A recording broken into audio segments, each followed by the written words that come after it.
ঘুমাতে ঘুমাতে মোবাইল চালায়, ঘুম থেকে উঠে আবার মোবাইলে হাত দেয়, ও কিভাবে নিজের আত্মাকে সময় দিবে বলেন? আলহাকুমুত তাকাসুর, ওর মোবাইল ওকে ভুলিয়ে রেখেছে তার মৃত্যুর কথা।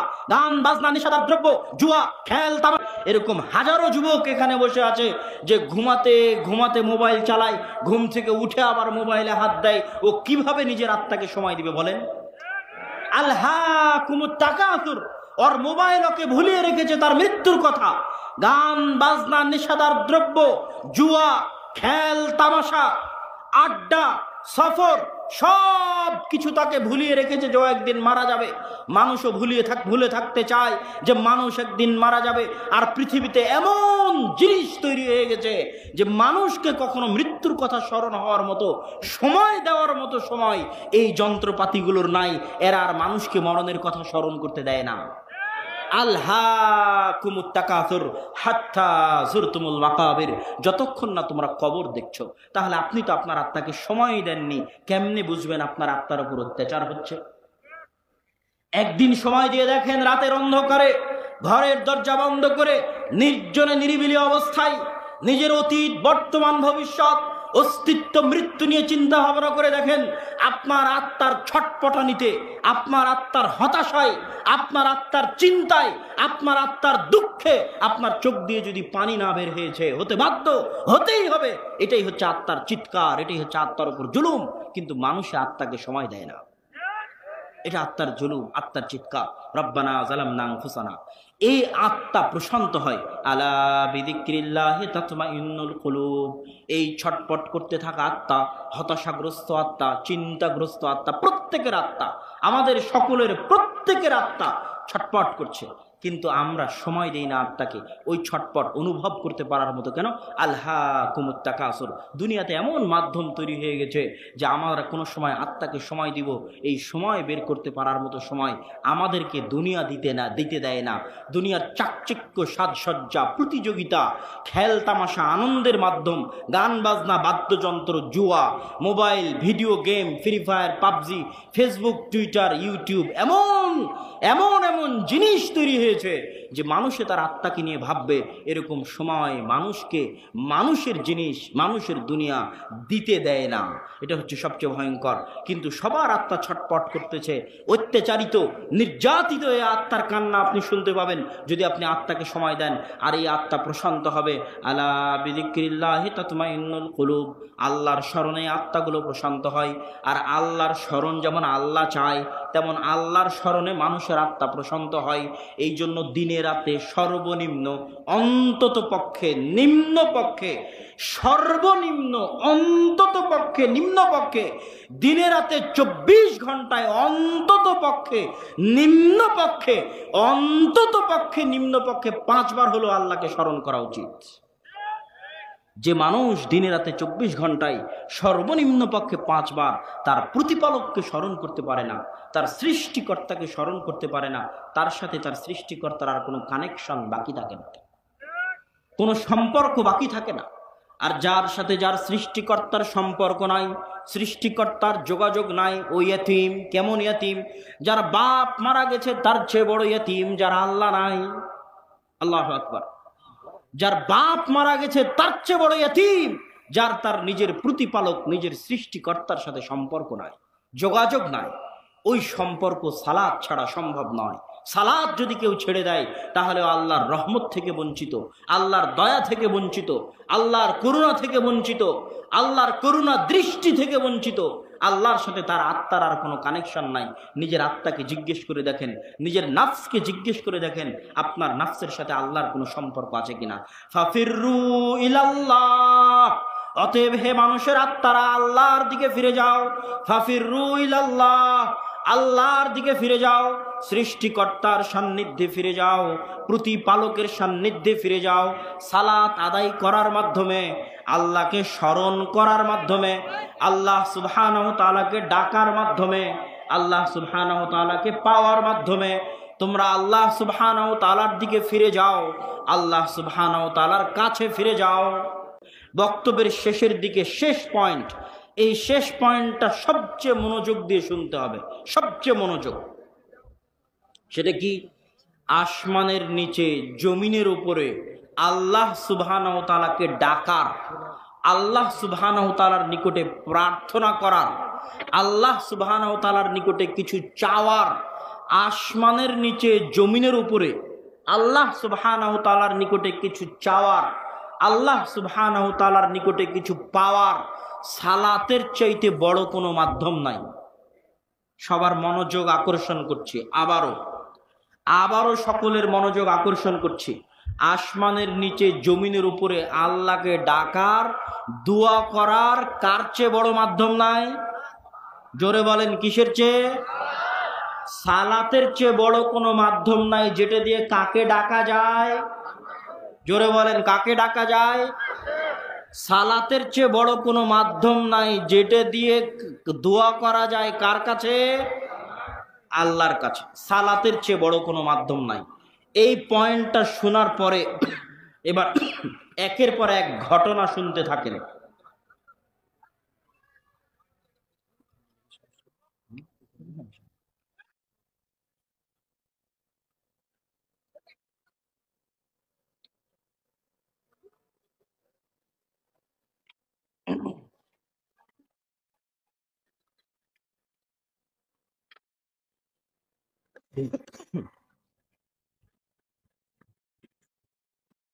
আসমানের নিচে জমিনের উপরে আল্লাহ সুবহানাহু তাআলাকে ডাকার, আল্লাহ সুবহানাহু তাআলার নিকটে দোয়া করার সালাতের চাইতে বড় কোনো মাধ্যম পৃথিবীতে নাই।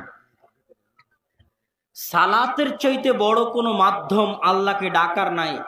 এক, রাসূল সাল্লাল্লাহু আলাইহি ওয়াসাল্লামের বৃষ্টি প্রার্থনার দরকার, বৃষ্টি চাওয়ার দরকার। বৃষ্টি হয় না, যুগ যুগ থেকে, বহুদিন থেকে বৃষ্টি হয় না। রাসূল সাল্লাল্লাহু আলাইহি ওয়াসাল্লাম চাইলে সব সাহাবীকে একত্রিত করে হাত তুলে দোয়া করে বৃষ্টি চাইতে পারতেন আল্লাহর নিকটে। রাসূল সাল্লাল্লাহু আলাইহি ওয়াসাল্লাম হাত তুলে দোয়া করার মাধ্যমে একসাথে বৃষ্টি না চেয়ে মানুষকে নিয়ে চলে গেলেন মাঠে। মাঠে গিয়ে মানুষকে বলছেন, সালাত আদায় করো বৃষ্টি চাওয়ার জন্য, নামাজ পড়ো বৃষ্টি চাওয়ার জন্য, সালাত আদায় করো বৃষ্টির দোয়া করার জন্য, নামাজ পড়ো বৃষ্টির দোয়া করার জন্য। সাহাবী বলছে, সূর্যগ্রহণ লেগেছে, আমি রাসূল সাল্লাল্লাহু আলাইহি ওয়াসাল্লামকে দেখতে চাই যে সূর্যগ্রহণের মতো বিপদ থেকে বাঁচতে রাসূল সাল্লাল্লাহু আলাইহি ওয়াসাল্লাম কি করেন। সাহাবী তীর ধনুক ফেলে দিয়ে দৌড়াচ্ছেন। মসজিদে গিয়ে দেখেন রাসূল সাল্লাল্লাহু আলাইহি ওয়াসাল্লাম সূর্যগ্রহণের বিপদ থেকে বাঁচার জন্য সালাত আদায় করতেছেন। সূর্যগ্রহণের বিপদ থেকে বাঁচার জন্য আল্লাহ রাসূল চাইলে একসাথে হাত তুলে দোয়া করতে পারতেন সাহাবীদেরকে নিয়ে, সেটা না করে রাসূল সাল্লাল্লাহু আলাইহি ওয়াসাল্লাম সূর্যগ্রহণের সালাতের জন্য, রাসূল সাল্লাল্লাহু আলাইহি ওয়াসাল্লাম সূর্যগ্রহণের বিপদ থেকে বাঁচার জন্য, সূর্যগ্রহণের বিপদ থেকে বাঁচার জন্য সালাত আদায় করলেন। সূর্যগ্রহণের বিপদ থেকে বাঁচার জন্য সালাত আদায় করছেন, বৃষ্টি প্রার্থনার জন্য সালাত আদায় করছেন। এবার একজন মৃত ব্যক্তি মারা গেছে, ওই মৃত ব্যক্তির জন্য দোয়া করতে হবে। রাসূল সাল্লাল্লাহু আলাইহি ওয়াসাল্লাম মৃত ব্যক্তির জন্য দোয়া করবেন, তো সাহাবীদেরকে নিয়ে একত্রিত হয়ে একসাথে হাত তুলে কবরের পাশে দোয়া করতে পারতেন না এ কথা নয়। সব সাহাবীকে নিয়ে একত্রিত হয়ে কবরের পাশে দোয়া করা সহজ ছিল, কিন্তু রাসূল সাল্লাল্লাহু আলাইহি ওয়াসাল্লাম সব সাহাবীকে কবরের পাশে একত্রিত করে একসাথে হাত তুলে দোয়া না করে মানুষকে বললেন, এই তোমরা নামাজ পড়ো, মৃত ব্যক্তির দোয়া করার জন্য সালাত আদায় করো, মৃত ব্যক্তির জন্য দোয়া করতে হবে। এ মানুষ, এ সঙ্গী সাথী, মৃত ব্যক্তির জন্য দোয়া করতে হবে তাই নামাজ পড়ো, মৃত ব্যক্তির জন্য দোয়া করতে হবে তাই সালাত আদায় করো। ওই মৃত ব্যক্তির জন্য দোয়া করার জন্য সালাত আদায় করলেন। বৃষ্টি চাইবেন, বৃষ্টি চাওয়ার জন্য সালাত আদায় করলেন।